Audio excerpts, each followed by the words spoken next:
Hey everybody, I just want to do a little bit of a talk about design and specifically tiny home design.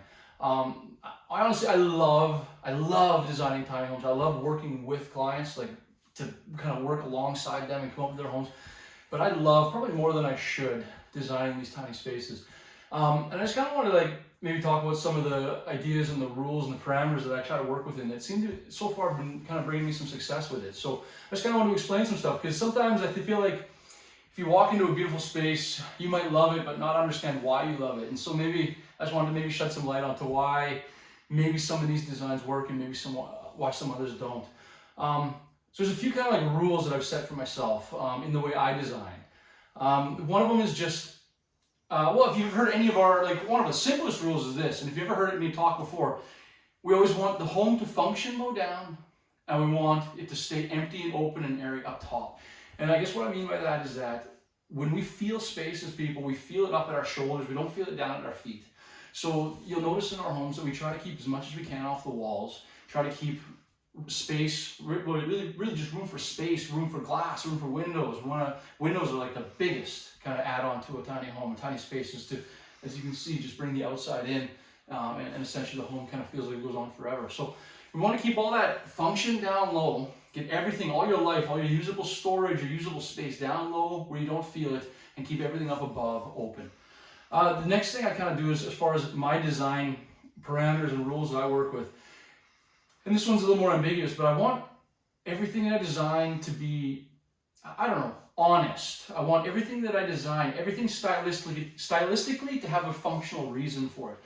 And this is not maybe a rule, but this is one of my rules. So if there's a roof line, if there's a change in texture, there has to be a reason for that change. There has to be justification. I don't like painting lipstick onto a blank canvas. I like to have a reason for that canvas, for a portion of that canvas to be the way it is, and a reason for it to change to another piece. So I guess I come from more of a structural background, so when it comes to that design, I want it to have a structural, functional reason for that stylistic change. And that's how I like to work with my roof lines and with my exteriors.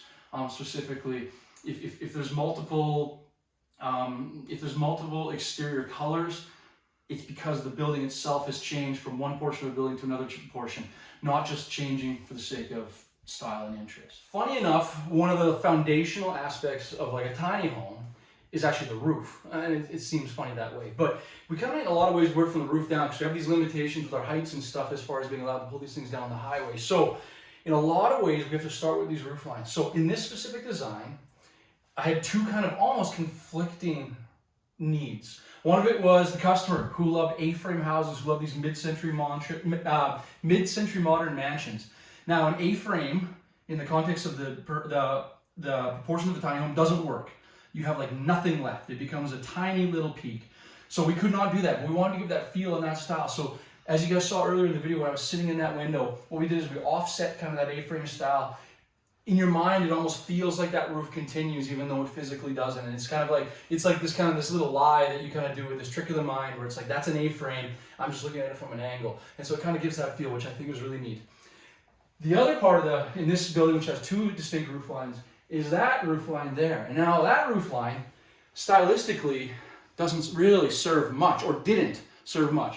What it does serve is that we have a loft up there with a standing spot, and that high point in that roof is lined up dead center in that standing spot in order to give you a maximum amount of headroom.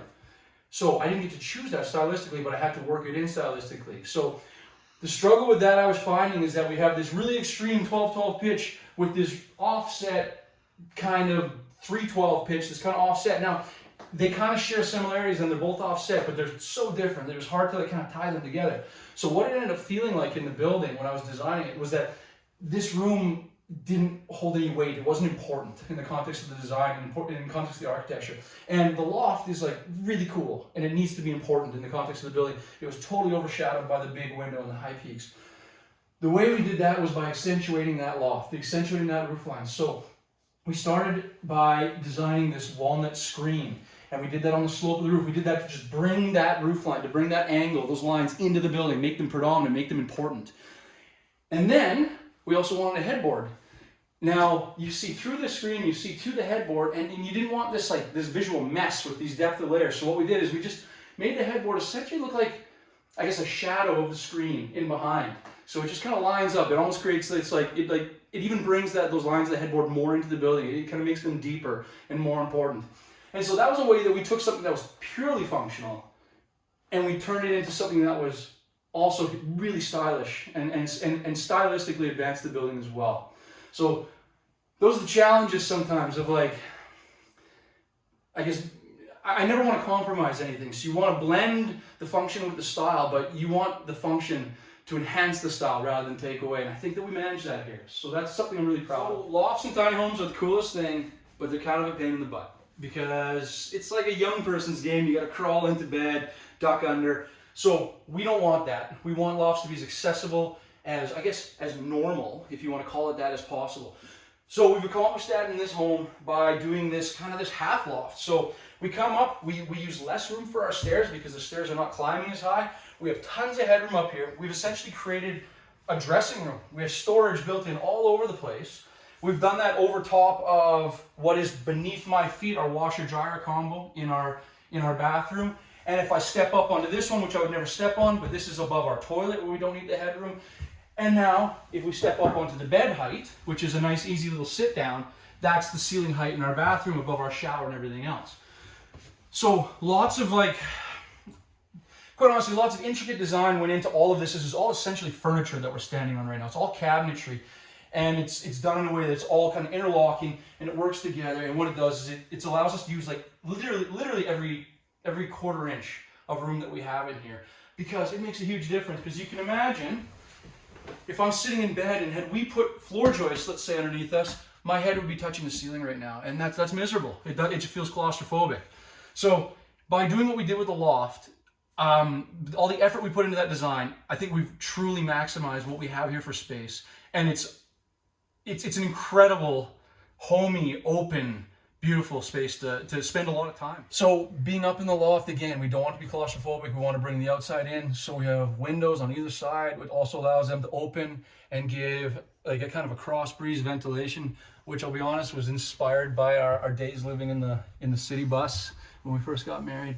I love adding this kind of custom window in here. If you're able to see it, it's kind of like a bite out of the front window. It kind of completes the front window with the entire geometrical footprint of the building from that, or perspective of the building from there. And I think that's kind of neat. And it also, as you're standing in this area, you get to see right down the roof line and really bring yourself outside. I think that the view from bed into the home and outside of the home is critical. I think that the bed becomes a really important place in a tiny home where there aren't a lot of places to lounge. And so I think that making that view, you have your main kind of common area perspective, and then you have your master bedroom perspective. And I think that both those perspectives are equally important, and it can't be forgotten on how it's going to look and feel when you're laying in bed in a tiny home.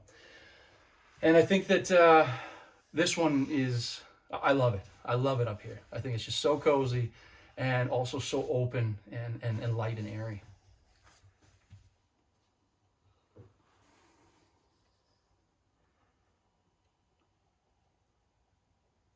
Hey guys, yeah, come join me in the bathroom. This bathroom is really cool. It's really cool because it is underneath and a part of all this custom cabinetry that makes up the loft up above. We've tucked a lot of stuff into a small space. We have a toilet, a standard flush toilet hooked up by RV style plumbing. We have storage everywhere. We have put a washer dryer combo in here as well, and more storage tucked underneath. Our vanity, because we do not have a lot of room to pull a drawer out towards you. We have the drawer pulling up to the right, which works pretty slick. All the tile is concrete. It's a lightweight concrete poured by Simon at Phoenix Concrete. We've done this kind of really cool blend of different concretes and walnut in this hex tile. And to make it not look too kind of geometrical, what we did is we tipped everything on an 11-degree angle just to make it look a little bit more organic, a little more whimsical, I suppose. Something that happened in our shower, we were waiting for a shower base. It was an odd size, and when it finally showed up, it was damaged. So as a solution, we ended up cutting out walnut tiles on the CNC router, laying them in and doing an epoxy pour on top of them. So as a solution, we're pretty excited about it. Rain shower head in there and a handheld, and just kind of a spa-like feel in here.